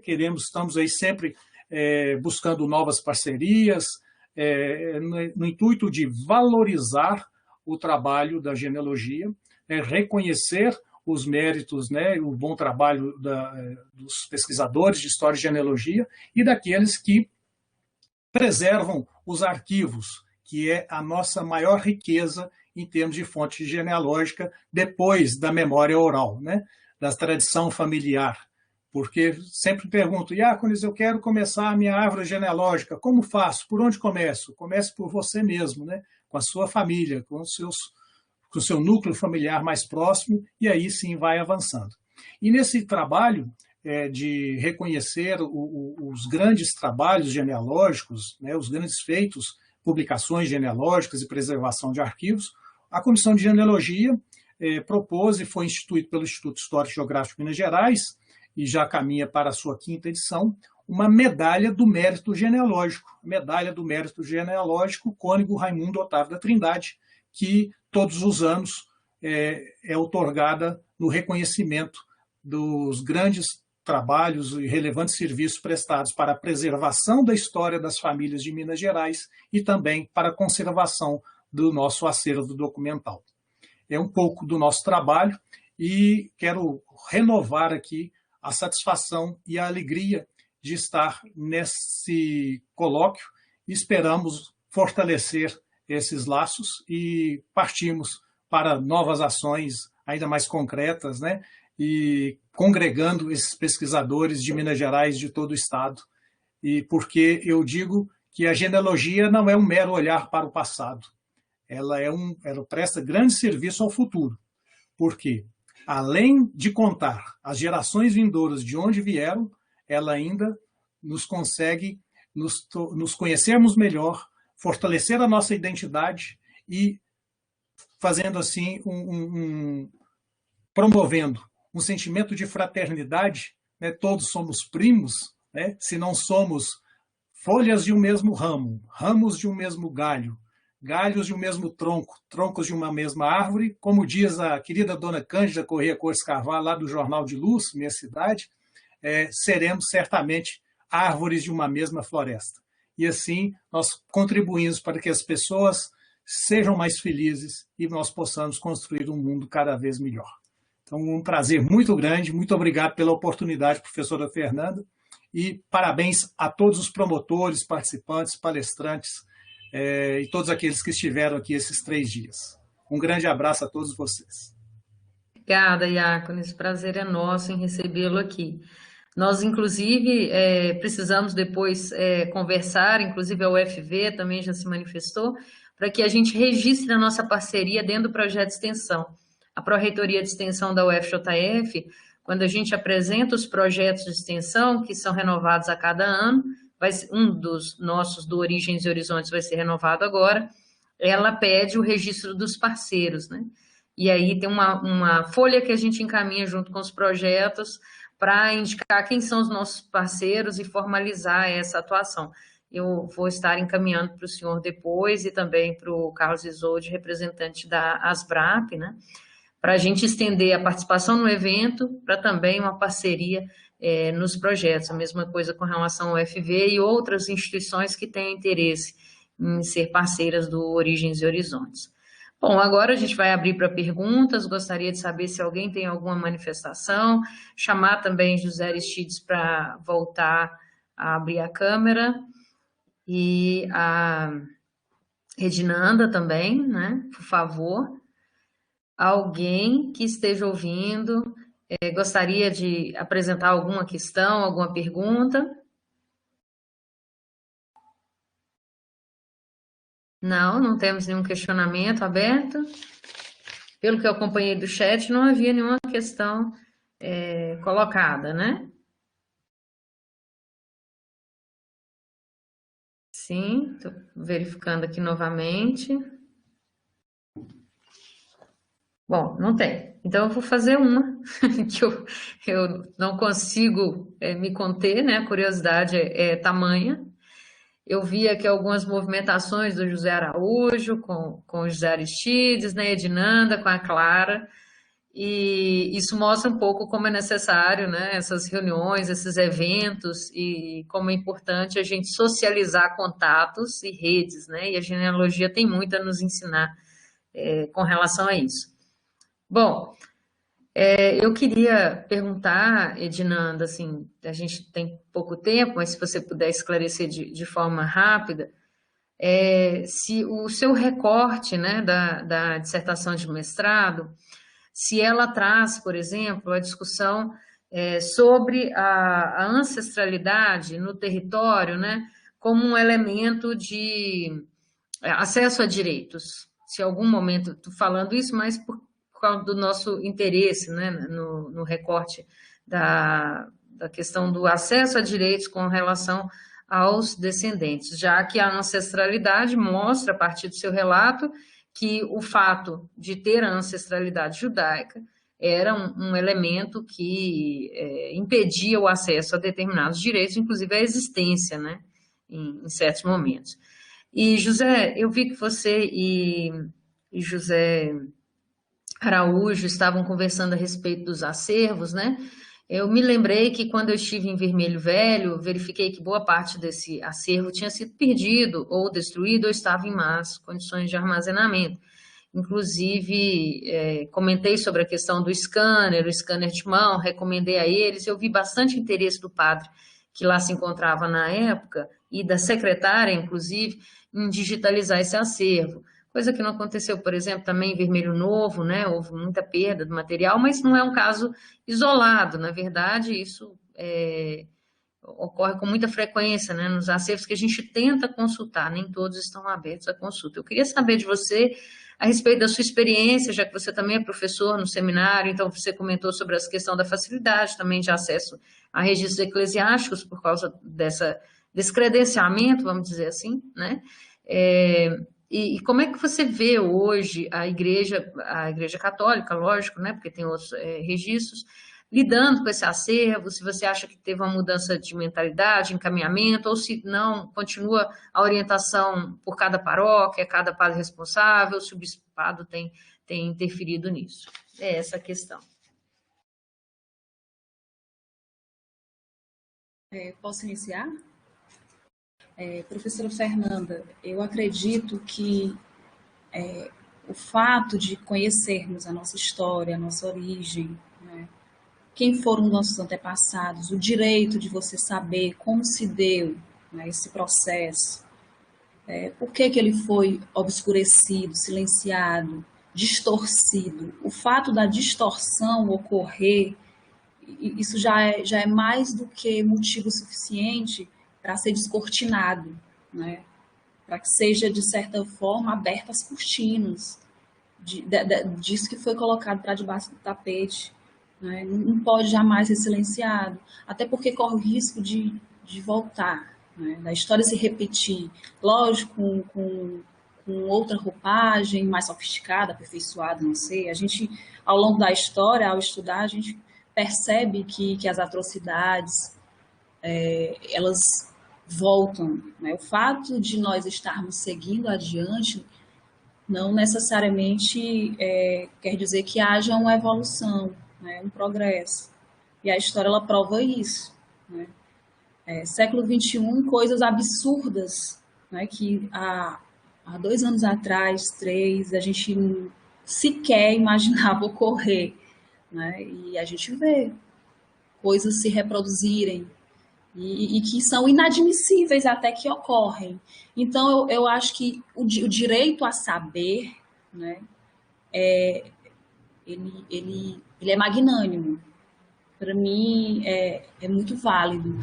E eu, procurando saber da minha história, eu acabei encontrando a história de mais pessoas, né, abrindo ao público, permitindo que outras pessoas também soubessem da sua. Então, estudando a minha, eu também estudei história de pessoas da minha comunidade, extensivas a ela. Outro motivo é essa questão recente do direito à cidadania. Né? Portugal busca um justiçamento e eu acho também colocar isso de forma notável, né? É importante. Tanto é que em Sobral, onde eu pesquiso, existe um movimento de pessoas interessadas. Conversando, eu fiquei sabendo, me surpreendi, pessoas jovens, eu não consegui ainda saber as causas. Eu vou, inclusive, conversar melhor para saber as causas, se é meramente prático ou vai para um terreno sentimental, de pertença, né? Mas eu acredito que existe o direito a saber, né? E de certa forma, exercer, né? Esse direito que existe atualmente, que é o direito à dupla cidadania, aproveitá-lo, né? É super válido. Eu, inclusive, vi pessoas dizer que, na verdade, Portugal estava usando de uma política, né, para recrutar pessoas para o Estado de Israel, pessoas da academia dizer isso, e a gente vê que ainda existe nos subterrâneos da memória, né, muita marginalização, sabe? Quando a gente vê pessoas dentro da academia com essas coisas prontas, esse discurso pronto, né? É lógico que nenhuma instituição é plenamente inocente, né? Mas você, de certa forma, colocar isso de forma arbitrária, né? Que o interesse é meramente político, interesseiro, né? Para recrutar. Eu acho isso muito pequeno, né? Por que não ser reparado, né? Por que não, por meio de um direito, ser reparado algo que foi terrível no passado, né? Acho que a história ela deve, de certa forma, reparar, né? O que foi feio, o que foi pesado, né? O que ninguém quer viver mais. É isso, professora. Até como tratamento do trauma cultural sofrido, né? Isso. Com relação a essa questão do saber, né? A gente trabalha muito no Origens e Horizontes essa noção também de saber-poder Foucaultiano, né? E como é que isso vai abrir caminhos para uma socioanálise, para o Bourdieu, por exemplo, né? Como é que contribui para esse processo. Tem mais perguntas para vocês no chat? Enquanto José responde, eu sugiro que você, inclusive, dê uma olhada, né, nessas questões para que a gente possa fazer uma segunda rodada. José Aristides, palavra com você. Sim. A respeito desse cuidado, existe na Igreja Católica, nos arquivos, e vai depender de cada diocese, né, da orientação do bispo, de cada padre, há um cuidado muito grande, eles entendem a responsabilidade de guardar os arquivos, de ter todo aquele cuidado, só que em alguns lugares, e isso pode variar, de acordo com o padre, ainda não há aquela consciência de que aquele arquivo ali não é um arquivo que a igreja tem que guardar para si, as 7 chaves, dificultar o acesso. Falta ainda essa consciência de que é de interesse público. Isso aí falta ainda. Então, o que vai acontecer? Depende muito de onde você vai, porque essas orientações, no processo de formação dos padres, eu estudei seminário católico, geralmente, principalmente quando se estuda direito canônico, há essa insistência, recomendação com arquivos, documentos, e isso faz com que alguns padres pensem que é a obrigação deles ser um guardião que torne intocável esses arquivos. Mas isso tem mudado, porque já existem até algumas empresas brasileiras de TI que têm auxiliado algumas dioceses, cúrias e escritórios paroquiais da digitalização dos documentos. E, a partir daí, eles passam a ter uma segurança maior em compartilhar o arquivo ou permitir acesso, porque tem cópia, tem mais segurança. Eu acho que a preocupação mais é isso mesmo. É uma preservação do documento, mas ainda não se abriram a essa consciência do interesse. Agora, uma coisa que, para fechar aqui, que eu recomendaria, e é importante, no caso do próprio projeto, né, Origens e Horizontes, outros grupos onde ainda não tenha sido feito isso, que pensasse um modo de uma interlocução com essas cúrias.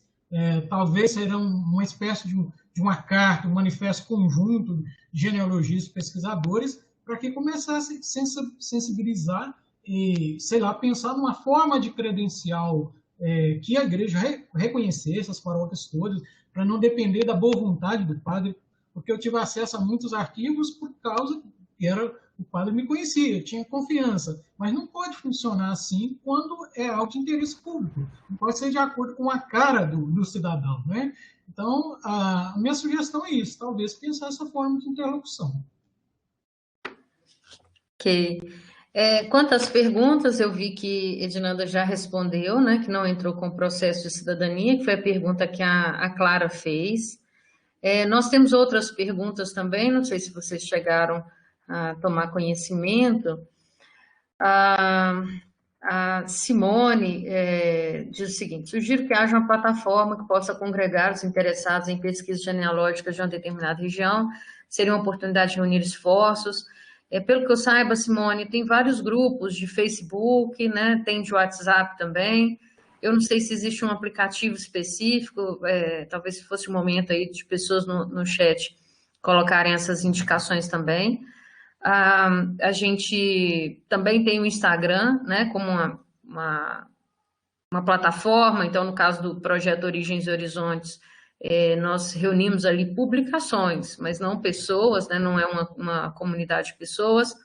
Quando nós criamos esse Coloca, nós criamos uma comunidade dentro do RNP, que é exatamente a plataforma federada, né? E ela vai se manter nas próximas edições também. Então, aqueles que se inscreveram estarão ali para que a gente mande comunicados, enfim, fica um meio lixo também.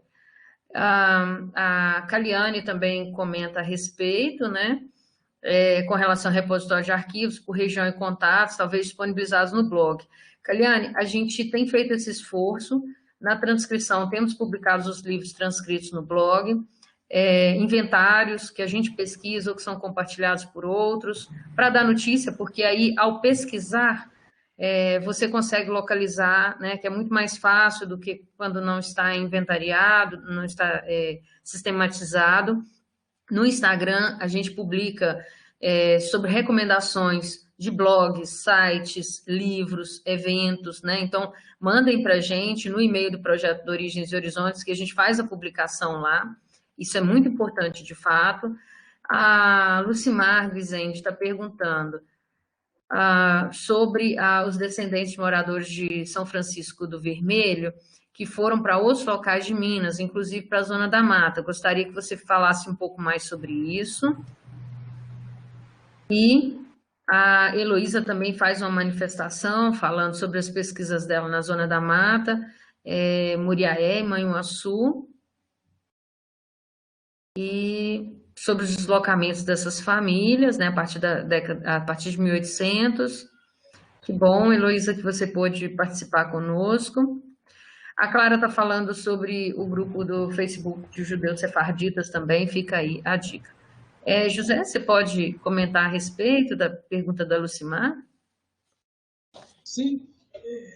Quando eu disse de maneira muito rápida, na verdade, eu não cheguei a pesquisar documentalmente essa movimentação de família.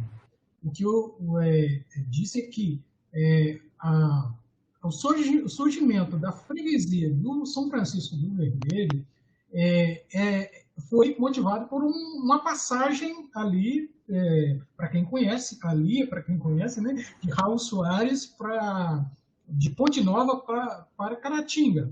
Mas não especificamente eu encontrei registro de movimentação de famílias, somente assim, de pessoas que adquiriram terras ou residiram provisoriamente ou foram para outro lugar. Tanto é que o São Francisco do Vermelho, que hoje é Vermelho Velho, ainda é um distrito. Na década de 40, houve um movimento de emancipação, mas não se concretizou, porque os núcleos de povoação arredores, como Bom Jesus, o Raul Soares, Caratinga, depois até Vermelho Novo, foram centros que se desenvolveram mais. Então, por isso eu digo que é um ponto de passagem, por isso que foi muito importante, teve presença de muitas pessoas, mas não especificamente eu pesquisei documentando essa movimentação, porque não há também no local nenhum tipo de arquivo que permita identificar quem passou ou não passou. Somente dá para identificar que uma família residiu aqui num período e depois ela está no outro lugar e foi interesse para ir para outras regiões, passaram, né, com esse interesse. Então, não é tão específico, não tenho como eu garantir isso. Pois é, tem uma outra pergunta aqui da Sandra, e no caso de Vermelho, a gente precisa de uma documentação sistematizada antes, né, Zé, para a gente poder analisar também, e isso, de fato, tem sido muito difícil. Sandra faz uma pergunta para você e José Araújo está fazendo uma pergunta a Heloísa sobre a Câmara Municipal de Manhuaçu. Se ela puder responder também. Sandra está dizendo, gostaria de saber um pouco mais sobre a imigração alemã. Teria alguma ligação com a ferrovia? É a dúvida dela.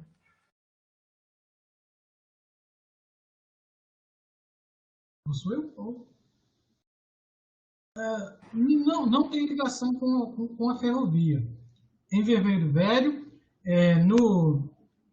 entre 850 até 900, consegui identificar duas famílias. Então, não sei exatamente a motivação que chegaram lá, mas a imigração alemã em Vermelho Velho ela vai acontecer mais alguns imigrantes que vêm de Nova Friburgo vão para Vermelho Velho, mais ou menos ali no início do século XIX, 1910, por aí, mas não está ligada à ferrovia. Essas pessoas estão mais em busca da produção cafeeira, porque houve um período que havia uma grande produção cafeeira, Vermelho Velho, Vermelho Novo, aquela região toda ali.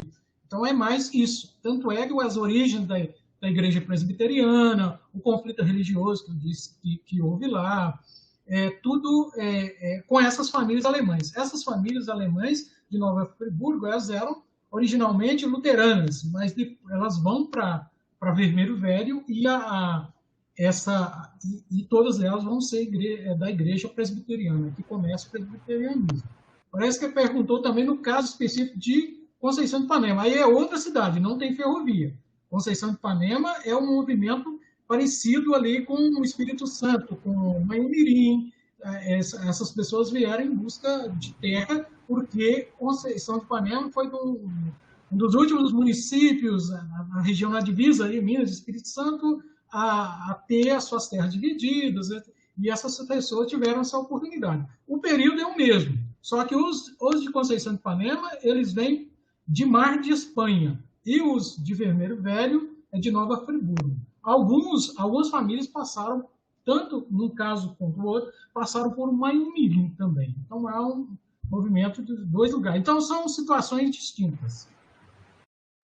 Interessante. E aí, seria importante cruzar esses dados depois para podermos analisar, né? Bom, nós agora vamos caminhar para o encerramento. Eu queria convidar vocês a se manifestarem depois no blog, pelo Instagram também, indicando livros que fossem significativos, né, da produção genealógica.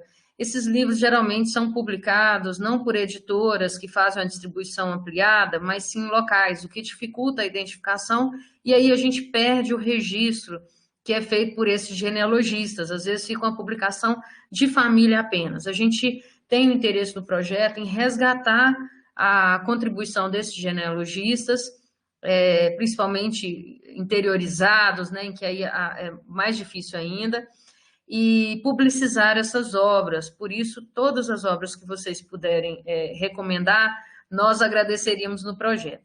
E aqui eu destaco algumas, né? Queria destacar sobre a região de Vermelho Novo e Vermelho Velho, a publicação do professor Hélio Amaral de Caratinga, Padre José, que é exatamente o italiano, né? José Lanzalotti, né? Que veio para a região e ele lançou a genealogia dele, a árvore genealógica, em 2016, né? Foi para a Itália, fez o trabalho e fez a publicação.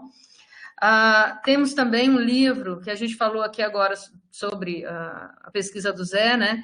Que é Bom Jesus do Galho, Nossa Terra, Nossa Gente, que é um livro do Anacleto Justino de Gusmão. Esse livro só é encontrado lá em Bom Jesus do Galho também, e tem vários elementos interessantes sobre a genealogia do Galho, que pega ali entre Bom Jesus do Galho e o antigo São Francisco do Vermelho, né? Vermelho Velho, e também uma parte de Vermelho Novo. Eu disse que eu iria divulgar também o trabalho do Carlos Rovaron, que não pôde estar com a gente, que é o livro Italianos da Vila Caracol, a história da imigração italiana em Andradas, que é um livro muito importante, muito interessante. Está acabando, mas eu preciso falar desses, porque pode ser importante para alguns dos nossos ouvintes. O livro também Memórias de Rio Novo, que eu acho que quase todo mundo aqui conhece, né? Falou-se muito sobre Rio Novo, São João Nepomuceno nas nossas primeiras mesas. É um livro de Joaquim José Fernandes da Silva, escrito no século XX, mas de um autor que nasce em 1865, então traz uma parte da genealogia, inclusive dos escravos, um livro muito interessante com relação a isso. O livro A Conquista do Cuietê, que é meu livro de cabeceira esses dias, que é o livro do José Araújo de Souza, que foi nosso colaborador aqui, e quem estuda Rio Casca e abre campo, a Associação de Rio Casca, a ARCA, tem o livro Rio Casca Apontamentos sobre o Tempo, a Cidade e um Povo, do Benjamin Vieira Coelho, que foi um livro resgatado, né? Esses livros, eles trazem contribuições muito importantes para a gente entender exatamente a proposta da mesa, né? Que é a história e território, aí junto com a socioanálise. Por último, já que o livro de Minas 300 anos já foi comentado, eu queria divulgar esse livro aqui, ó, O Leste de Minas, que também foi escrito pelo ex-padre, né, o Hélio Amaral de Caratinga, e que é um livro muito interessante sobre a nossa região aqui e o processo de entrada no território, na mata, como a gente chama, né? Bom, para a gente encerrar, eu convido vocês também a pensar em temas e indicar esses temas para a gente, a digitalizar documentos e não só pesquisar individualmente, socializar esses arquivos, a respeitar a autoria, como vários de vocês já falaram aqui antes, né? E esses arquivos sendo publicados em e-book, a gente garante a autoria dos pesquisadores, então é um convite para publicação em e-book e não apenas nos arquivos, em Word, às vezes só em PDF, registrem na Câmara Brasileira do Livro, é simples, é barato, a autoria é registrada, eu acho que com R$ 69,00, o ISBN, acho que são R$ 30,00, então, um incentivo a todos os pesquisadores que publiquem as suas pesquisas, né? Também o pensar uma revista especializada na publicação, nessa transição, atentando para a metodologia, né, para a condição ética desses registros, para que a gente possa pensar no futuro uma revista, para além das já existentes, né, a gente sabe de várias, do Colégio Brasileiro, de genealogia, enfim, várias outras, que possam garantir também que essa publicação ela tenha uma credibilidade acadêmica também, né, desses registros, para que vários outros pesquisadores possam participar, que participe, por exemplo, do QualisCaps, né, que seja valorada. Então, esse é um convite que a gente faz para vocês. E, por fim, né, que a gente pense nesses temas em conjunto. Eu vou citar qual que é o resumo dessas 6 mesas que nós fizemos, quanto a temas levantados que podem ser abordados no nosso segundo colóquio, e eu tenho certeza que aqui dos ouvintes nós temos vários nomes que poderão compor essas mesas, trazer os seus trabalhos, né, e as discussões que têm desenvolvido. Eu acredito que o LAMP da UFV, que foi citado, convidarmos o TJ, o COARP, né, para participar com a gente, falar sobre arquivos históricos, as comarcas, o LAMP para falar sobre o processo de digitalização e publicização desses registros, o Arquivo Público Mineiro para falar da sua história, suas dificuldades, o enfrentamento das mais diversas crises pelas quais os arquivos públicos têm passado, outros arquivos interioranos, arquivos de Barbacena foram citados aqui, eu acho que de Conselheiro, né? Também foi citado, o turismo de retorno, que foi citado, se não me engano, pelo Stanley Saviotti, a informatização das informações dos registros e a digitalização do acervo, que é um fenômeno que tem sido obrigatório para o registro civil em Minas, a genealogia e socioafetividade, a publicidade de dados, os direitos pessoais na pesquisa genealógica, questões éticas, dados de caráter privado e dados de interesse público, como tratar esse assunto, então chamar os institutos para conversar a respeito, como foi a proposta do colega do Stanley, cidadania sírio-libanesa, eu acho que é um tema muito interessante, ainda mais aqui para o leste de Minas, pouco pesquisado, achei muito importante o Iácones ressaltar esse trabalho que eles realizaram, corregedoria e processo de consulta a registros civis, né, chamar a corregedoria para conversar com a gente, para instruir a magistratura a respeito desses processos administrativos, desses procedimentos administrativos, metodologia da pesquisa e autoria, um tema que eu acho que a gente precisa trabalhar, ainda mais com essa presença aqui, como o professor Mário falou, do campo de Governador Valadares, né, uma unidade da UFJF aqui no território, é exatamente as colônias de leprosários, então falar da colônia em Tocantins, né, trazer esses registros que estão sendo perdidos e que também vetam acesso a direitos, né, inclusive a indenização concedida, me parece que durante o governo Lula, né, para as famílias de descendentes de pessoas que foram internadas compulsoriamente pela polícia sanitária, né, e pelo Estado, no caso de Minas Gerais, trazer a experiência de outros estados também, porque nós não estamos confinados, né, apenas ao território de Minas, publicações, registros genealógicos, publicação de obras de domínio público. A gente falou aqui de várias obras que provavelmente, várias obras que não estão sendo mais editadas, publicadas, que provavelmente estão em domínio público. Por que a gente não acessa esse domínio público e requer a publicação dessas obras por nossa conta, editoração, publicização via e-book gratuito, né, nos diversos portais? Fica aqui esse convite para vocês. Me parece que o nosso chat já está encerrado, né, só estou vendo aqui agradecimentos. Agradeço novamente a Edinanda José Aristides. Queria agradecer também a nossa equipe, o professor Mário, que é um verdadeiro companheiro, uma pessoa maravilhosa, super dedicada e muito competente, muito sério, né? Uma pessoa com quem tenho muito prazer em trabalhar. A nossa equipe, composta por várias alunas aqui do Direito, em 2 projetos, que também são muito dedicadas, muito empolgadas e que nos trazem sempre uma vontade de propor coisas novas. Os certificados estarão disponíveis a partir do nosso blog, né? A informação a respeito, provavelmente em 30 dias eles já estarão disponíveis. Foi perguntado no chat a respeito da certificação. Então, aqueles que participaram das atividades esporadicamente receberão o certificado por essas atividades, e aqueles que participaram de mais de 70% do evento receberão a certificação pelo colóquio em si, na carga horária total. Lembro a vocês que nós tivemos um trabalho de pegar a inscrição, cruzar ela com as listas aqui de participantes no chat, né? E daqueles que se manifestaram também com o nome completo. Por fim, Carlos, você gostaria de... Fernanda, tudo bem? Você tudo bem. Me desculpe, eu tive um problema no trabalho, hoje era dia, tem lá um certo revezamento num plantão, e eu não consegui chegar a tempo agora de ver a parte da tarde, né, do colóquio, acompanhei pela manhã.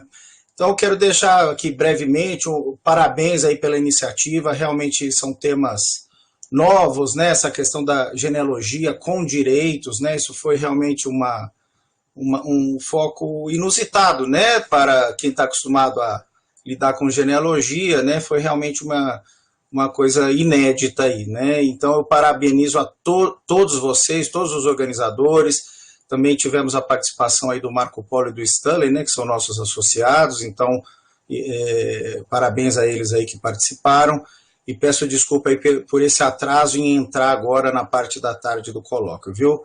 Um grande abraço a todos e muito obrigado aí pela iniciativa e por convidarem os membros da Asbrap a participarem, viu?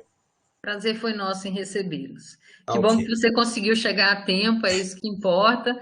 E como eu disse para o Iácones e para os demais representantes das associações que estão aqui presentes, das instituições, nós vamos formalizar essa parceria não só no evento, mas também no projeto, né? Enviar para vocês os termos de parceria para que, acaso entendam interessante, que vocês possam também compor os quadros do projeto na condição de parceiros, do Origens e Horizontes. Obrigada, viu, Carlos? Nada, imagina. Um grande abraço, viu? E assim encerramos, gente. Muito obrigada a todos que dispuseram de tempo para vir aqui falar sobre a sua experiência, sobre as suas pesquisas, seus interesses, trocar contatos, socializar esse conhecimento, democratizar a informação. Muito obrigado aos ouvintes, né? Recebemos muito retorno importante, interessante. Nós publicaremos até amanhã os vídeos da manhã, né, da mesa 5 e da mesa 6, e gostaríamos também que vocês pudessem compartilhar esses vídeos para que essa rede só aumente, né? A UFJF e o campus de Governador Valadares estão à disposição de todos vocês e queremos construir uma perspectiva sobre a genealogia, não como algo residual, como algo... enfim, com um interesse particular, mas demonstrar o quanto a genealogia ela contribui para a história local, para o território, para a identidade, né? E também para o acesso a direitos. Então, contem conosco com relação a essa empreitada, estaremos juntos. Muito obrigada a todos e uma ótima noite para vocês, um ótimo final de semana. Boa noite, obrigado. Um abraço.